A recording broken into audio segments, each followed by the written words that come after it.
jacks, jump jacks, and jack taps. So we start with jack tap.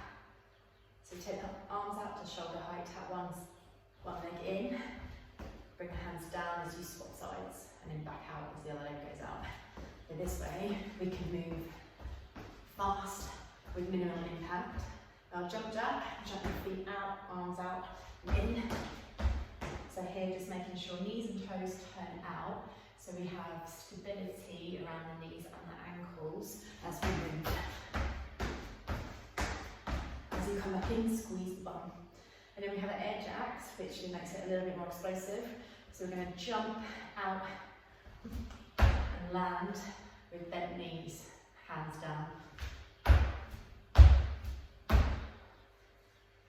Making sure you bend your knees a lot to absorb the impact, and then reach and spread out as much as you can to be as explosive as you possibly can.